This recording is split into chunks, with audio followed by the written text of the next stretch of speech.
البنات اليوم راح نشارك معكم طريقه تاع لي زابا بطريقه سهله وسريعه. شوفوا عندنا شويه زيت، عندنا طوماطيش ربيتها، عندنا 2 حبات ثوم،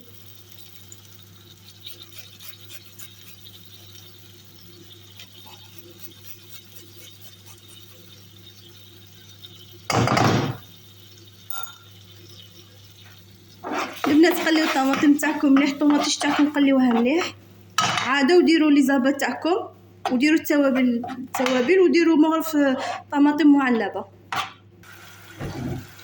البنات نديروا شويه طماطم معلبه نخليوها مع الثوم والطوماطيش. صدقوني البنات يجيو بنان هايلين.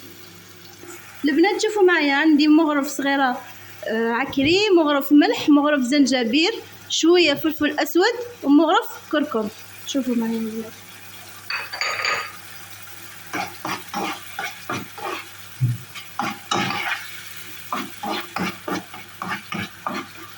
البنات هنا انا ندير لي زابا تاعي. شوفوا معايا،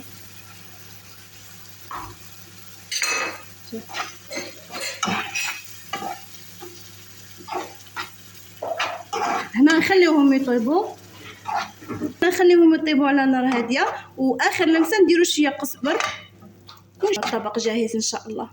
شوفوا البنات هنا اللي تبغي لاصوص خاطره تخليهم لاصوص خاطره، واللي تبغي لاصوص تكون شويه خفيفه تزيد شويه تاع. شوفوا معايا البنات وتخليهم يطيبوا في غرضهم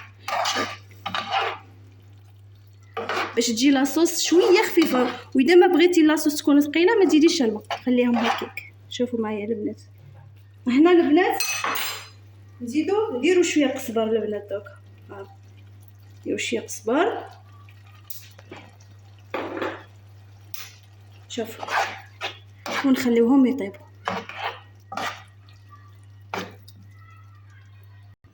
البنات ها هما لي زابط تاعنا جاهزين، ان شاء الله يعجبوكم البنات. دعموني ودخلوا في قناتي وصفات انيسه، ان شاء الله يعجبوكم الوصفات تاعي، وجام وابوني وشكرا.